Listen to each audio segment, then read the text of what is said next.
Hello বন্ধুরা, তো আজকেও আমি একটা নতুন ভিডিও নিয়ে এসে হাজির। তো তোমরা ভিডিওটা দেখতে থাকো। আজকে কিন্তু আমি প্রমাণ সহ আজকে তোমাদের রেকর্ডিংটা শোনাবো। রেকর্ডিংটা হচ্ছে আরজিকর হাসপাতালে মার্চ মাসে আরেকটা ডক্টর শিবানী চ্যাটার্জিকে ঘাড় ধাক্কা দিয়ে বের করে দেওয়া হয়েছিল। সেই শিবানী চ্যাটার্জি ফোন করে কি কি বলছে সেটাই তোমাদের সামনে তুলে ধরবো। তো তোমরা ভিডিওটা দেখতে থাকো, স্কিপ করো না। আমি তোমাদের সামনে সেই রেকর্ডিংটা শোনাবো।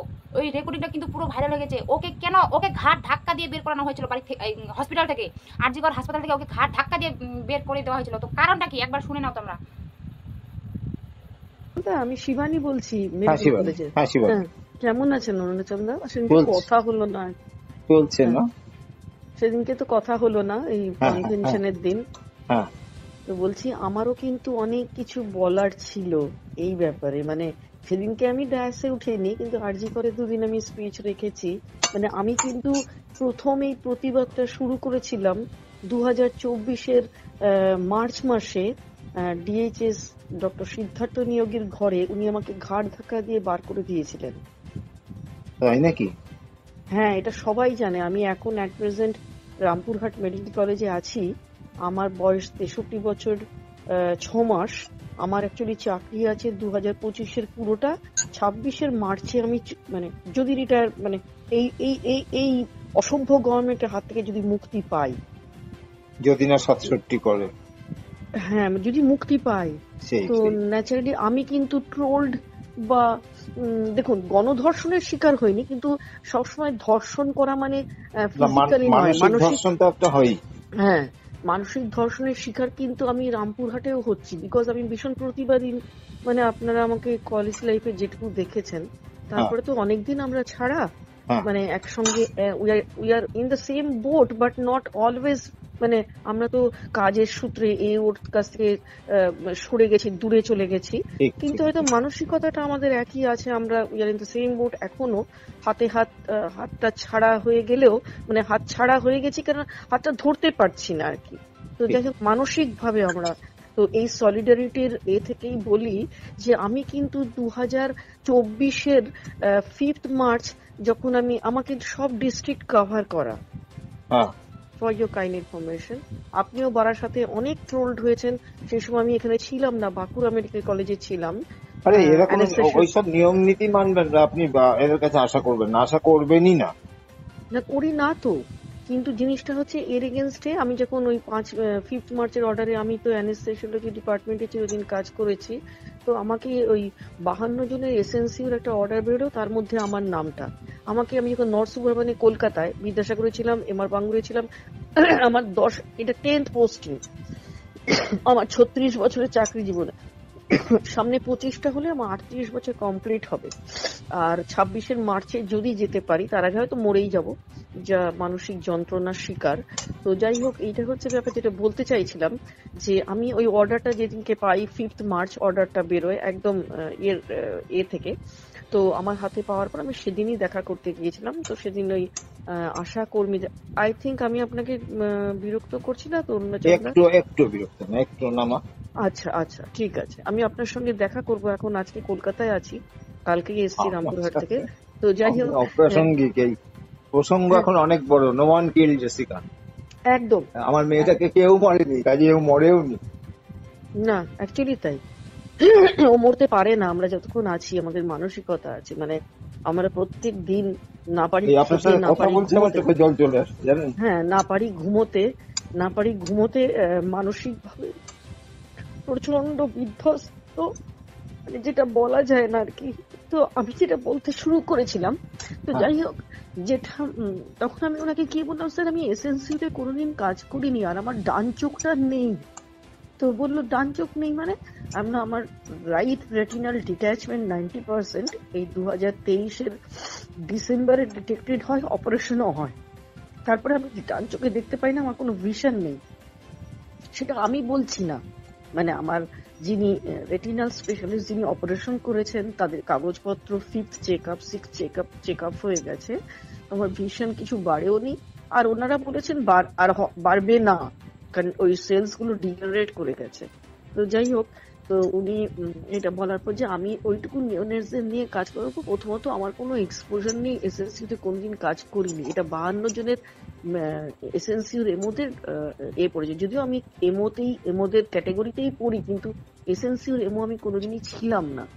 তো তখন বলছে যে তাহলে আপনি কাগজপত্র পাঠিয়েছিলেন? আমি বললাম হ্যাঁ স্যার, সেই কাগজপত্র নিয়েই আমি আপনার কাছে এসেছি, আমার রিসিভড অনলাইন কপিগুলো, এবং তার এগেনস্টে ওই অপথ্যালমোলজিস্ট বা রেটিনাল স্পেশালিস্ট তাদের কথা মতো আমি ছুটিও 15 দিনের ছুটিতেও ছিলাম চোখ অপারেশনের পর। যদি অনলাইনে না যেত, না আমার ছুটি স্যাংশনড হতো, তাহলে আমি ছুটিটা এনজয় করলাম কি করে। তারপরে আবার জয়েন করেছি, জয়েন করেই দেখলাম আমার এই অর্ডারটা। তো বললো আমরা তো এখন কিছু করতে পারবো না সিদ্ধার্থ নিয়োগে, আমরা তো ওনার পাশে 2-3 ফেউ বসেছিল। তো ফেউই বলবো কেন, আমি তাদের চিনি না, মানে এই কথাটা বলাটা উচিত না, আমাদের ফ্রেটার্নিটির লোক কেউ ছিল কিন্তু আমি কাউকে চিনি না।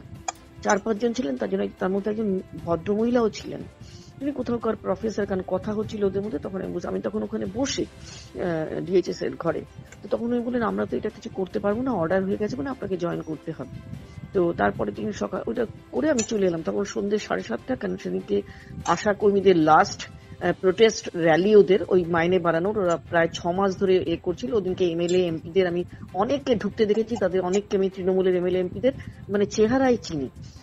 তো যাই হোক, সেটা নট প্রাসঙ্গিক।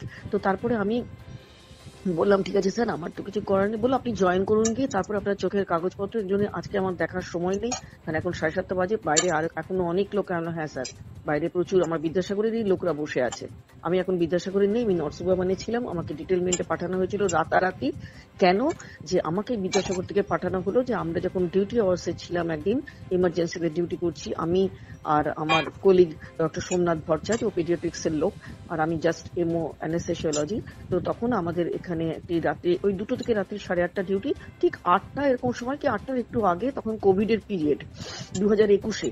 তো যাই হোক, তখন আমরা একজন ভদ্রলোক ঢোকেন উচ্ছাঙ্গপাঙ্গ, আমাকে বলেন যে আমার ডান পায়ে একটু ব্যথা লেগেছে, চোট লেগেছে, ম্যাডাম আমাকে একটু ওষুধ দিয়ে দিন। তো আমি ওনাকে হাতে পা ধরে দেখি যে কোথাও কোনো ভেঙেছে কিনা বা এই হয়েছে কিনা, করে আমি একটা ইনজেকশন ডাইক্লোফেনাক দিই, র্যান্টাক দিয়ে বলি যে আপনি একটু বসুন, আমাদের পাশের ঘরে রেস্ট রুম আছে, আর টিভি আছে, সোফা আছে, ফ্যান আছে, বসুন, এখানে 10-12টা পেশেন্ট আছে কোভিডের, প্রত্যেকটারই প্রায় শ্বাসকষ্ট, এগুলো দেখে আবার আপনাকে আমি দেখে তোমার ওষুধ লিখে দেবো, এর মধ্যে ব্যথাটা কমেও যেতে পারে। উনি প্রথমে চলে যান, তারপর আবার মিনিট 5-এর মধ্যে ওখানে আসেন, এসে বলেন যে এখানে এত পেশেন্ট, বেশ জোর গলায়, মানে দাপটের সুর, মানে যে দাপট এখন আমরা সব এভরিডে শুনতে পেয়েছি বা পাচ্ছি এখনো। তো যাই হোক, ঢুকে বলেন যে আপনি একলা কেন এখানে, আপনার নামটা জানতে পারি? তখন আমি বললাম আমি ডক্টর মিসেস শিবানী চ্যাটার্জি। তো তখন বললো যে আপনি এখানে একলা কেন, এত পেশেন্ট? আমি বললাম আমার কলিগ উপর থেকে কল বুক এসছে, ও পেডিয়াট্রিক্স এর লোক, ও রাউন্ডে গেছে। তখন প্রায় 8টা বাজে। বলে এমনিতেও আমরা হসপিটাল ছাড়ার আগে একবার রাউন্ডে গেছে, এগুলো আমি অলমোস্ট ভর্তি করে দিয়েছি, আরো কতগুলো ভর্তি করবো, এগুলো সব দোতলায় মেডিসিনে ভর্তি হবে, আমাদের মেডিসিনের লোক ওপরে আছে। তো তখন উনি এসব শুনে গিয়ে বললো যে আপনি আমাকে এক্সরে লিখুন তো। এবার গলা একটু একটু করে সপ্তম, পঞ্চম, ষষ্ঠ, সপ্তম, অষ্টম, নবম, দশম আর কি সারেগামাপার ইয়েতে ছাড়িয়ে তো ছাড়িয়ে তখন বলছেন যে আপনি আমাকে একটা এক্সরে লিখুন তো। আমি বললাম এখন তো এক্সরে হবে না। তো আমি বললাম যে আপনি একটু বসুন। তখনও কিন্তু আমি জানি না উনি কে। যখন এই সপ্তমে অষ্টমে গলা ছাড়াচ্ছে তখন কিন্তু আমিও রেগে যাচ্ছি। বললাম আপনি আমাকে এই পেশেন্ট গুলো ভর্তি করে দিন, এগুলো এখানে না হলে মারা যাবে। আপনাকে আমি একটু পরে লিখছি, কারণ আপনার চোটটা অত নেই, আপনার এক্সরে করার কোনো দরকার নেই। তো তখন উনি বললেন আপনি এক্সরে লিখবেন কিনা। এবার শুরু হয়ে গেল গলা, হ্যাঁ আপনি এক্সরে লিখবেন কিনা। তখন আমি বললাম যে দেখুন এক্সরে তো লিখলেও এখন হবে না, কারণ আপনি ঘরটা একটু ঘুরে আসুন, এক্সরে ডিপার্টমেন্ট বন্ধ হয়ে গেছে। তো বন্ধ হয়ে গেছে বলে আপনি জানেন আমি কে? তখন আমি উঠে দাঁড়িয়েছিলাম, দেখুন এখানে আমাদের সবাই পেশেন্টেরা, আমার জানার দরকার নেই কে কি, কারণ এখানে এখনো যে এতগুলো পেশেন্ট আছে আমি প্রত্যেকটার নাম ধরে ধরে টিকিট লিখছি, তাদের ক্লিনিক্যালি এক্সামিনেশন করছে, তারপরে তাকে অ্যাডভাইস দিচ্ছি, দিয়ে ভর্তি করছি, কোনটা ভর্তি হওয়ার কোনটা না ভর্তি হওয়ার। এবার আমার তো জানার কথা না। তখন বলে আমার নাম বাবুন বন্দ্যোপাধ্যায়। ঠিক সেই সময় আমাদের বিশাল ইমার্জেন্সি ঘর, বিদ্যাসাগরে দেখে আসবেন, খুব ভালো, মানে বিশাল ঘর, বিশাল। তখন ওই গেট দিয়ে, মেন এন্ট্রান্স দিয়ে ডক্টর সোমনাথ ভট্টাচার্য, আমার ছেলের থেকে বছর 2 বড় হবে। আমার ছেলেও অর্থোপেডিক সার্জন, এখানে ওর WBHS বা MES এ নেই, ও জয়েন করেনি, ও প্রাইভেট প্র্যাকটিস করে। যাই হোক, বাচ্চা ছেলে, সবাই জয়েন করেছে, সবে প্র্যাকটিসে এসছে। তো যাই হোক, coming to the original point, তখন ও ঢুকছে, তখন ও বলছে যে, ও ঢুকে যেই আমার পাশে বেশ বড় চেয়ার বসেছে, তখন বলছে এই যে আপনি এতক্ষণে ঢুকলেন কোথায়, চড়ে চড়ে বেরিয়ে এলেন, ঠিক এই ল্যাঙ্গুয়েজ। ও একটু স্ট্যামার করে ওই সোমনাথ। তো তখন ও না প্রথমে বুঝতে পারেনি, ও এমনিতে খুব শান্ত ছেলে। তো তখন বলছে যে আমি বুঝলাম না আপনি কি বলছেন। বলে কোথা থেকে বেরিয়ে এলেন, এই ভদ্রমহিলা একলা এতগুলো পেশেন্ট দেখছেন, আমি এসেছি, আমাদের সঙ্গে আরো অনেকে এসেছে। তখন বলছে আপনি কি এইসব জিজ্ঞেস করার, বা বললো আপনি শোনেননি আমি যে এক্ষুনি চিৎকার করে বলছিলাম যে আমার নাম বাবুন বন্দ্যোপাধ্যায়, আমি মমতা ব্যানার্জির ভাই। যখন এটা কথাটা বলেছে তখন, আর যখন সোমনাথ ঢুকেছে, তখন আমিও কিন্তু একটু সাহস পেয়ে গেছি, কারণ দেখছি দুজনে না হলে আমি যে ওনার সঙ্গে কম ব্যাক করবো, ওনাকে একটা কথার উত্তর দেবো, দুজনে না তো যদি আমাকে এসে একটা থাপ্পড় মেরে দিত, সেটাও তো আমার একটা মানহানি হতো। তো তখন আমি বললাম যে দেখুন, আপনি যেই হন, আপনি অনেকক্ষণ থেকে এখানে করছেন, এরকম অবস্থা, আপনাকে বলা হচ্ছে যে এক্স ডিপার্টমেন্ট নেই, আপনি শুধু একটু দেখে আসুন। আর আপনি এখন যখন আপনার আইডেন্টিটি ডিসক্লোজ করলেন, তখন এটা বলা উচিত, আপনার ভাবা উচিত যে আপনি মমতাদির ভাই যখন, যে এখানে এক্স ডিপার্টমেন্ট অনেকদিন ধরে চলছে না সন্ধ্যে 6টার পর, কেন ওদের সব ডিউজ আটকে গেছে, ড্রিমল্যান্ডের সঙ্গে গভর্নমেন্ট অফ ওয়েস্ট বেঙ্গলের একটা টাই আপ ছিল, যে এরা অনেক দিন টাকা পাচ্ছে না, সেই জন্য ওরা কাজ বন্ধ করে দিয়েছিল, একদম বন্ধই ছিল, আবার চালু করেছে, এবং সেটা সকাল 10টা থেকে সন্ধ্যে 6টা। তারপর থেকে ওরা বলেছে আমরা সারা রাত্রি আমরা দেবো না সার্ভিস, আমাদের টাকা যতক্ষণ না পাবো। তাহলে তো এটা আপনার জানার কথা। আপনি এখানে এসে তখন থেকে প্রায় 8.5 ঘন্টা হতে চললো, আপনি 7:45 ঢুকেছেন, এই এতক্ষণ এতগুলো পেশেন্ট এখনো পড়ে আছে। তখন ওকে জিজ্ঞেস করেছে আপনার নামটা কি, সোমনাথকে। তার আগেই সোমনাথ বলছে কেন আপনাকে আমি নাম বলতে বাধ্য নেই। তখন ওকেও এরকম মানে চোটপাট দেখিয়েছে যে আমার নাম জানেন, এটা যখন বলেছে, তখন বলেছে যে মেরে আপনি আমাকে বলতে চাইছেন যে আপনি নাম বলবেন না, আর এখানে ঘুরে বেরিয়ে এলেন, এখানে মেরে পুঁতে রেখে দেবো আপনাদের দুজনকে, ঠিক এই ল্যাঙ্গুয়েজটা।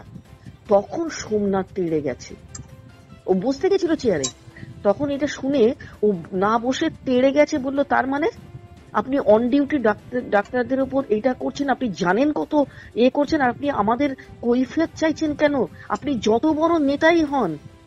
তখন ওকে মারতে গেছে, ওর সঙ্গে আরো 4-5 জন ছিল, আমরা কাউকে চিনি না এদের, আমি বাবুনকেও কোনোদিন চোখে দেখি না, আমার এখনো বলতে পারবো না চেহারা কেমন, বা তখন আমরা কাজের কনসেন্ট্রেশনে আছি। আর সেই সময় প্রায় 8:30 বেজে গেছে, মৌমিতা বলে, ওর নামও মৌমিতা চ্যাটার্জি, ওই বউ আর কি, এই আমাদের সোমনাথ ভট্টাচার্যের বউ, সেও ওখানে অ্যাটাচ, ও প্যাথোলজিস্ট, ও রাত্রিবেলার ওর ডিউটি ছিল এমার্জেন্সিতে, ও ঢুকছে। সেই সময় দেখছি যে সোমনাথের কলার ধরে, তখন আমি তাড়াতাড়ি কি করেছি, ওই পেশেন্টদের সব ছেড়ে ছুড়ে আমি তাড়াতাড়ি ফোন করেছি ঠাকুর অন ডিউটি পর্ণশ্রী থানা ওসি। আমি তাড়াতাড়ি বলছি দেখুন আমরা অনেকক্ষণ থেকে আউটপোস্ট আমাদের এখানে আছে, ওদেরকে ডাকছি, ওরা কেউ আসছে না, এখানে মারামারি শুরু হয়ে গেছে, ডাক্তারের কলা দিচ্ছে, আমাদের মেরে পুঁতে রেখে দেবে বলছে, 8:30 বেজে গেছে, আমাদের রিলিভারও এসে গেছে, এখানে অনেকক্ষণ থেকে উনি অনেক করছেন। তখন সৌম্য ঠাকুর বলছে কেন ওখানে পুলিশ কিছু করছে না, আউটপোস্টে আমি নিজে গিয়ে ওদের ডেকে এনেছি ঘর থেকে, কেউ আসছে না। বলছে না আমরা ওখানে যেতে পারবো না, কারণ আমরা এগুলো করার জন্য আমরা কে কোথায় মারামারি হচ্ছে আমরা গিয়ে দাঁড়াতে পারি, কিন্তু আমরা কিছু করতে পারবো না। হ্যাঁ, তখন আমি বললাম আপনি প্লিজ আপনি একবার আসুন, আদারওয়াইজ আমাদের এখানে কিন্তু ভীষণ খারাপ অবস্থা চলছে, আমাদের মেরে পুঁতে রেখে দেবে। আর ওকে কলার ধরেছে, এসে ধরেছে। তখন এ করে সৌম্য ঠাকুর বোধহয় একজন মানে পুলিশ ভ্যান পাঠিয়ে বা কিছু করেছে, আমি তার মধ্যে সকলকে, আমাদের বিদ্যাসাগরের অফিসিয়াল যারা ছিল চেয়ারের, MSBP থেকে শুরু করে সবাইকে জানিয়ে দিয়েছি ফোন করে, আর একটা তাড়াতাড়ি FIR করে আমি আর সোমনাথ দুজনে সই করেছি। তখনও কিন্তু ওই তরজা চলছে, সই করে আমি ইয়েকে দিয়ে পাঠিয়ে দিয়েছি, আমার মে আই হেল্প ইউ, ওরা ফ্যাক্স করে পাঠিয়ে দিয়েছে এতে। তো ওরা ততক্ষণে বেরিয়ে এসছে, ওখানে অনেকগুলো ছেলে মেয়ে থাকে, আমাদের সবসময় এমার্জেন্সির সঙ্গে যে লাগোয়া রুমটা, সেখানে প্রচুর ছেলে মেয়ে আর হেল্প ইউ, ওরা যথেষ্ট ভালো, ওরা আমাদের হেল্প করে, আমরা কোনো প্রবলেমে পড়লে ওরা দৌড়ে আসে। ওরা ততক্ষণ এসে ছাড়িয়েছে, করেছে। তখন এইসব একটা বিশাল কেওস আমাদের 11:30 অব্দি ওখানে আটকে রেখে দিল। এই বাবু না তার সম্প্রদায়।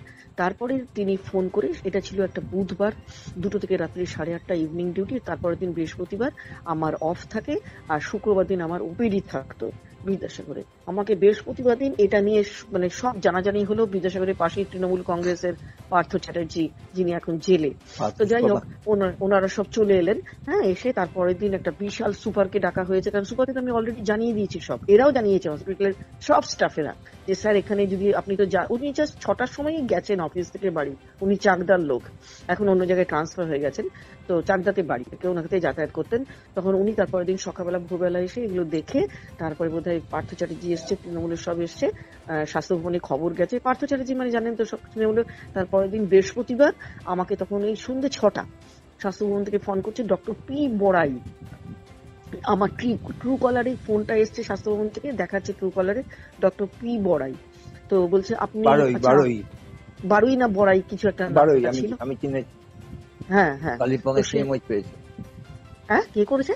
কালিম্পং এর সিএমও পেয়েছিলাম, ওনাকেও ট্রান্সফার করেছিল নর্থ বেঙ্গলে। আচ্ছা, তো উনি ফোন করছেন, ফোনে করেছে। আচ্ছা, আমি কি বেশ জোর গলায়, হ্যাঁ মানে দাপটের গলা আর কি, মানে গলা শুনলে তো একটা বোঝা যায় কে বিনীত, কে অবিনীত, কে দুর্বিনীত, হ্যাঁ এরম আর কি, দুর্ধর্ষ গলা এরম আর কি টাইপের। তো আমাকে বলছেন যে আচ্ছা আমি কি ডক্টর শিবানী চ্যাটার্জির সঙ্গে কথা বলছি?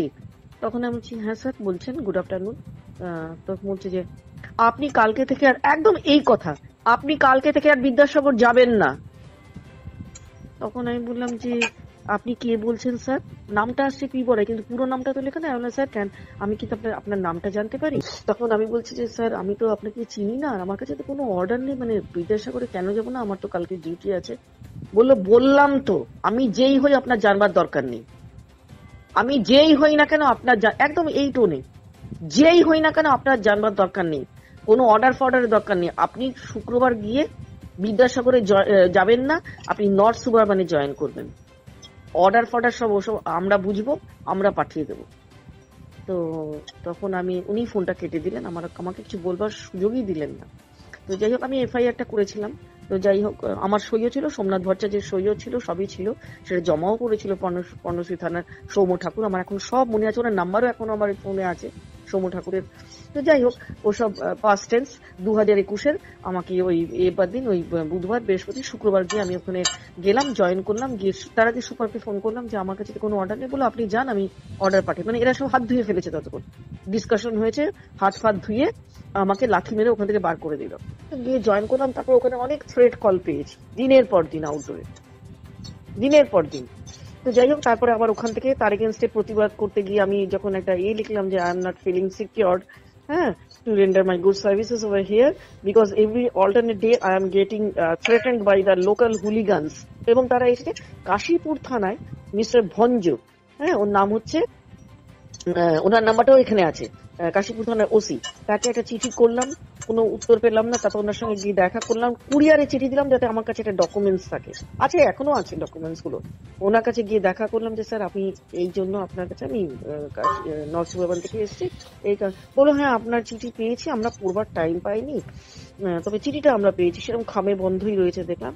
তখন আমি বললাম যে আমি কুরিয়ার করেছিলাম, সেই ডকুমেন্টসটা আমার কাছে আছে, এটাই যে আমার এখানে এই হুলিগানস কিছু মুসলিমস এবং আরো অনেকে, তাদের মধ্যে আমাদের স্টাফও কিছু আছে, এই পরপর ঘটনা ঘটেছে এখানে।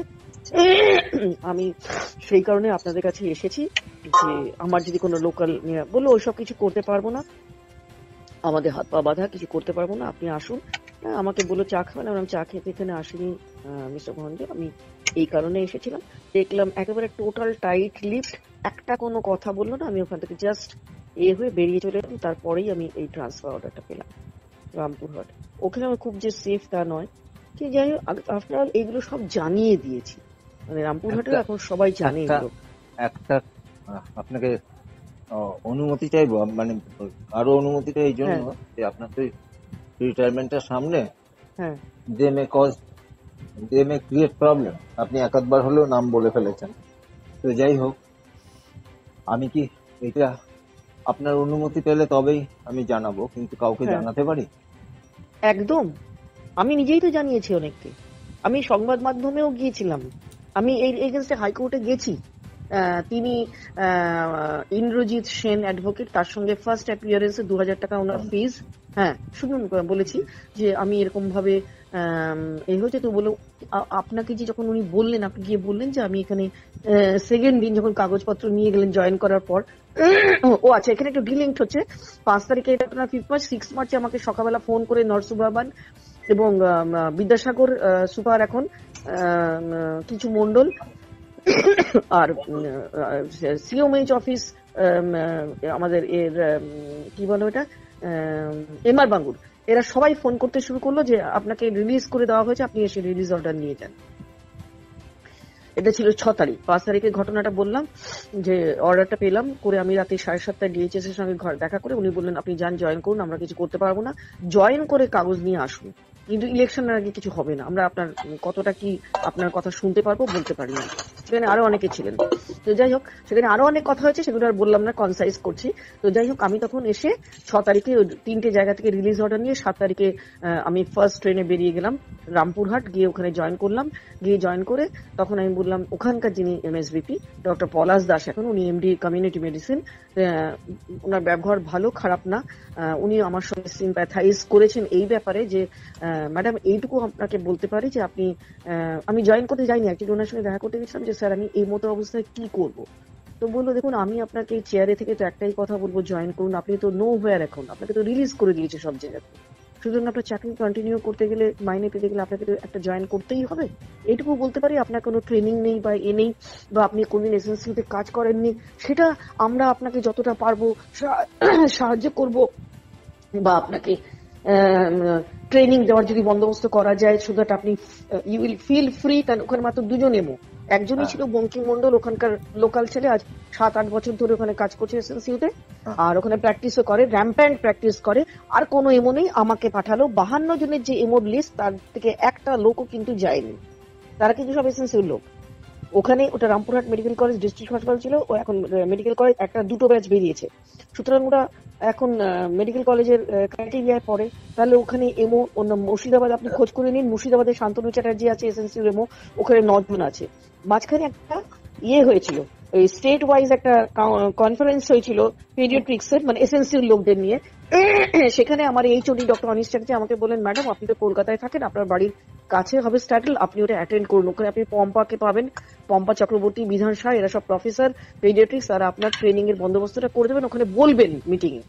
তো ওখানে সত্যি আমি সবাইকে পেয়েছি, বলেওছি। আজ পর্যন্ত সুপারকে থার্ড রিমাইন্ডার লেটার দেওয়া হয়ে গেল, আজ পর্যন্ত কোনো ট্রেনিং এর কোনো বন্দোবস্ত কিচ্ছু নেই। ঠিক আছে, আমি রামপুরহাটে যখন ওনাকে জয়েন করতে গেলাম, উনি বললেন আপনি জয়েন করে যান, তারপর দেখছি, তাই জন্য কিন্তু জয়েন করে গেছে ওখানে, এবং আজকে একটু অনেক দিনই হয়ে গেল, এটা অগাস্ট শেষ হতে চললো। তো যাই হোক এইগুলো হাস্যকর কথা বলবো। হ্যাঁ হ্যাঁ, আমাকে যখন কালিম্পং পাঠালো হ্যাঁ স্বাস্থ্য ভবন থেকে, হুম, আমাকে না স্বাস্থ্য ভবন দিল, না আমার অরিজিনাল প্রেসার পোস্টিং যেখানে আমি সাসপেন্ডেড হয়েছিলাম বারাসাত, আমি বারাসাত, উইদাউট আমি রিলিজ জানি ওই অর্ডার, সময়টা। হ্যাঁ আমি উইদাউট রিলিজ অর্ডার জয়েন করলাম নতুন জায়গায়, আচ্ছা, মানে অ্যাজ ইট ফ্রেশ। বুঝতে পেরেছি, কোনো মানে কি নিয়ম নীতি হাস্যকর। নেই, কোনো আইন নেই। কোনো আইন নেই, কি ওখানে করবো জয়েন অরুণাচল করার দা পর এখানে। যেটা পেয়েছি, ওখানে জয়েন করার পর যেটা পেয়েছি, ওখানে তৎকালীন সুপারিনটেন্ডেন্ট এবং সমস্ত মেডিকেল অফিসাররা, তখন আমার বাবা মারা যাচ্ছেন, আর কিছুদিনের মধ্যেই মারা যাবেন, এরকম অবস্থা তারা প্রত্যেকে আমার পাশে দাঁড়িয়েছেন। এটা একটা তো বিশাল, মানে আমি সত্যি বলছি, আমি তাদের কাছে আমার জীবনের বেস্ট পোস্টিং বোধহয় ছিল কালিম্পং, যদি আমি এনজয় করতে পারলাম না। 4 মাস তার মধ্যে এত সাংসারিক ঝামেলা। আপনার এটা আমি তাহলে শেয়ার করতে পারি কারোর সাথে? হ্যাঁ একদম একদম। তারপরে আমি অ্যাডভোকেটের কাছেও গেছি, উনি আমাকে শুধু একটা এভিডেন্স চেয়েছিলেন যে ওনাকে যখন আপনি বলতে গেলেন আমার চোখের কাগজ নিয়ে এসেছি আমি, আপনি আসতে বলেছিলেন সেই জন্য এসেছি স্যার, তখন উনি ফিরেও তাকাননি, উনি এটা কম্পিউটারে কিছু করছিলেন, আমি দাঁড়িয়ে আছি 5th রো এর পেছনে, দরজা দিয়ে ঢুকতে দিয়েছেন, এটা বোধহয় ভালো, তা না তার আগেই সিকিউরিটিকে দিয়ে উনি ঘাট ধাক্কা দিয়ে দিতেন। তখন আমি বললাম যে স্যার আপনি আমাকে ডেকেছিলেন, আপনি যদি একটু বলেছিলেন যে কাগজপত্র চোখে নিয়ে আসতে, সেই জন্য উইথ গুড ইন্টেনশন এসেছি, আপনি দেখতে চেয়েছিলেন সেই জন্য। বললো না না আমাদের এখন ওইসব দেখার সময় নেই, আপনি জয়েন করে গেছেন তো? আমি বললাম হ্যাঁ।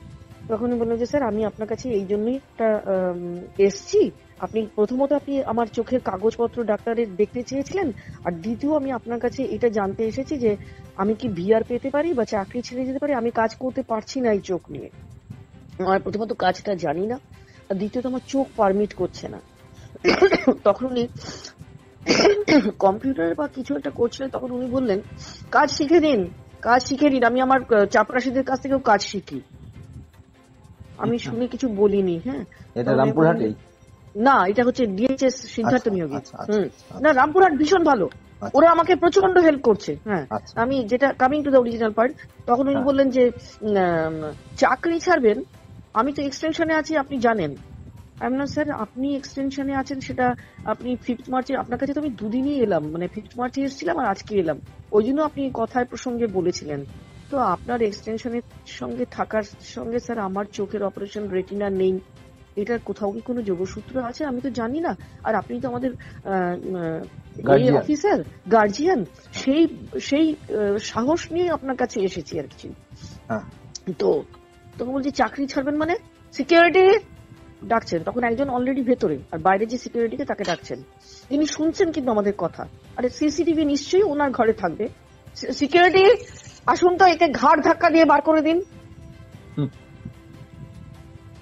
তখন এতক্ষণ আমি দাঁড়িয়েছিলাম অরুণাচলদা, স্যার আমি এতক্ষণ দাঁড়িয়েছিলাম।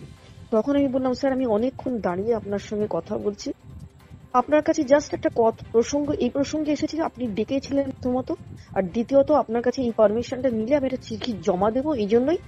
আর এখন আমি বসছি এই 5th রোয়ের লাস্ট কর্নার চেয়ারটা যেখানে আমি দাঁড়িয়ে আছি সেখানে বসলাম।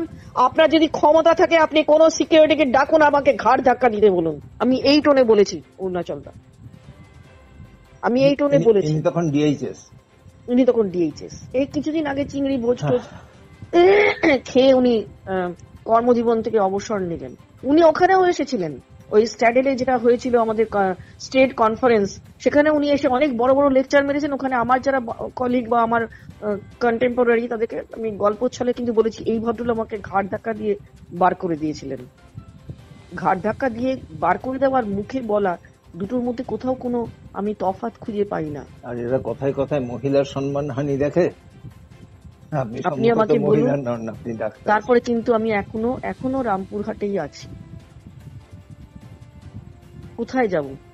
উনি আমাকে হাইকোর্টের অ্যাডভোকেট, উনি বলেছিলেন যে দেখুন আপনি কি ওটা রেকর্ড করেছেন কথাটা? আমি স্যার আমি তো রেকর্ড করার জন্য ওখানে ঢুকিনি, আমার সিনিয়র অফিসার আমার গার্জিয়ান তার সঙ্গে এটা উনি ডেকেছিলেন সেই জন্য গেছি। উনি যে এরকম ধরনের কথা বলবেন, বিহেভ করবেন, সেটার জন্য আমি একদম অ্যালার্ট ছিলাম না। I was not aware of যে আমি মোবাইল অন করে রাখবো বা কিছু। এমনিতেই সিনিয়র কোনো অফিসার বা ব্যাংকে গেলে মোবাইল অফ করে ঢুকতে হয়, এগুলো আমরা ছোটবেলা থেকে শিখেছি। তো আমি তো জানতাম না। বলো তাহলে তো এভিডেন্স ছাড়া তো আমি কিছু করতে পারবো না। তবে আপনাকে আমি একটা বলছি, আপনার জাজমেন্ট আমি আপনাকে করিয়ে দিতে পারবো। আপনার যে কাগজপত্র আছে, আপনার যে চোখের অপারেশন হয়েছে সেগুলো নিয়ে আসুন। আমি আপনাকে কথা দিচ্ছি, আমার এত বছরের 75 বছর বয়স, আমার এত বছরের অভিজ্ঞতা অ্যাজ অ্যাডভোকেট, আমি আপনাকে বের করে আনতে পারবো। আমি এটা রামপুরহাটে গিয়েও বলেছি। আমি তখন ওরা বললেন আপনি অন্য কোথাও যাবেন না, আপনার চাকরিটা তো আর বেশি দিন নেই। রামপুরহাটের সবাই তো বললো যে আপনি জয়েন করুন, কাজ করুন, আমরা মাইনেটা আপনার চালু করে রাখি, কারণ আপনি কিন্তু রিলিজ অর্ডার সব জায়গা থেকে পেয়ে গেছেন। মাইনে তো সন্দীপ ঘোষও পাচ্ছে। হ্যাঁ সেটাই বলছি যে আমি তখন বলেছিলাম স্যার আমি চাকরি করতে চাই না, আমি মাইনেও পেতে চাই না, আমার আত্মসম্মানটা বড় কথা। যে ঘাট ধাক্কা আমি পেয়েছি, তারপরে চাকরি করার মতো মানসিকতা আমার আর নেই। নমস্কার সন্ময়দা, আপনার বাংলার বার্তা আমি দেখি মোটামুটি রেগুলার বেসিসে। আমি শিবানী চ্যাটার্জি বলছি। হ্যাঁ, আমি অরুণাচলদার মুখ থেকে সবটা শুনেছি, আপনার ভয়েসটাও আমি পেয়েছি, মানে সমস্ত ঘটনাটা। হ্যাঁ, আপনার নামটাকে অফ করে দিয়ে আমি যদি সমস্ত ঘটনাটাকে কালকে টেলিকাস্ট করি সকালবেলা, হ্যাঁ তাতে কোনো অসুবিধা নেই তো আপনার? স্যার আমার তো অসুবিধা কিছুই না, কারণ পুরো ঘটনাটাই সত্যি।